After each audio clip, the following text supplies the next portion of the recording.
Madam Vice President, may I ask just one question? Actually, two eh. One, nag-lunch na po ba kayo?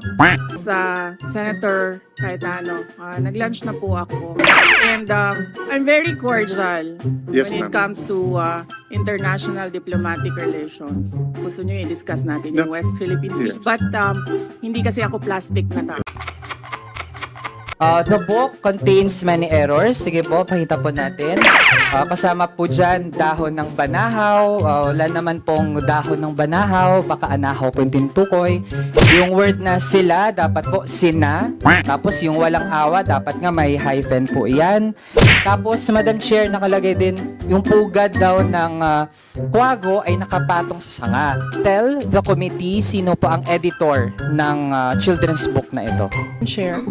Yes, Vice President. Yes. The name of the editor of the book is Raul Manuel.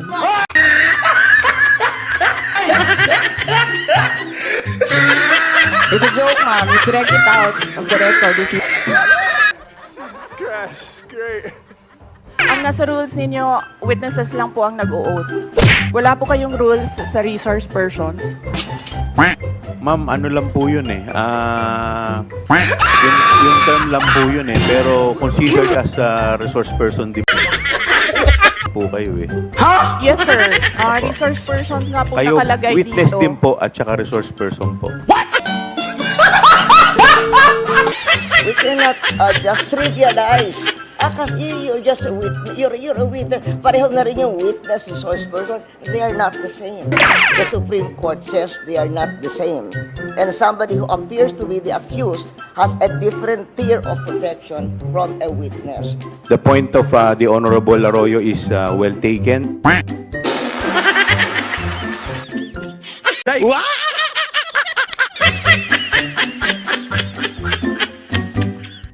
May I request to leave the inquiry?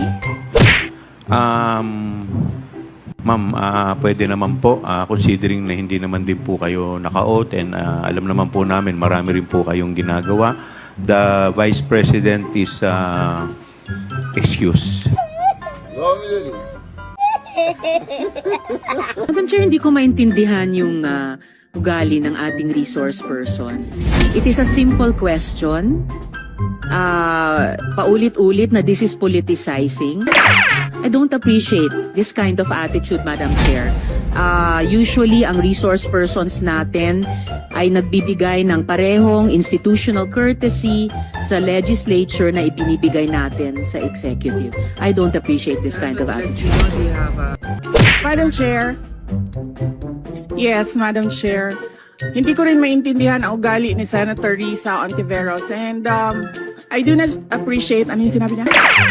I do not appreciate this kind of behavior and attitude. Madam Chair, noong 2016, tumatakbo si Senator Risa Ontiveros na senator, nakailang talo na siya. So, Dalawa, Madam Chair. okay, dalawa.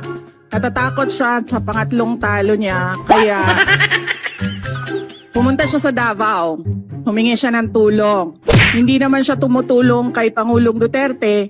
Hindi din totoo yung sinabi ko na tutulungan kita. Tinext niya ako. Pwede ba akong mag-follow up sa hinihingi kong tulong sa boto dyan sa Davao City? So sabi ko sa kanya, okay, sige. So, tinawagan ko at sinabihan ko at pinakiusapan ko ng pinakiusapan si former Congressman Milen Garcia. Sabi ko sa kanya, Kong, tulungan mo ito. Bigyan mo na lang ng ilang barangay mo at ilang mga leaders mo. Ayaw pa siya tulungan.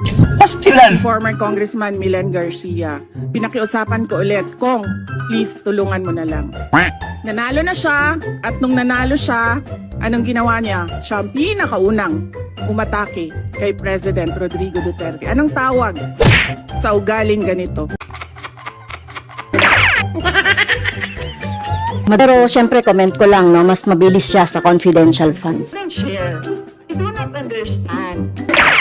Bakit a person convicted is still sitting in a seat? Point of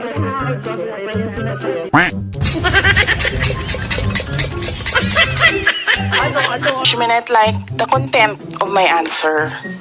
but I am answering.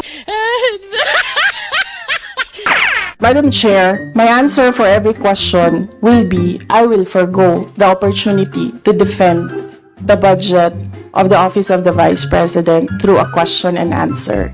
And I will leave it to the House to decide on the budget submitted.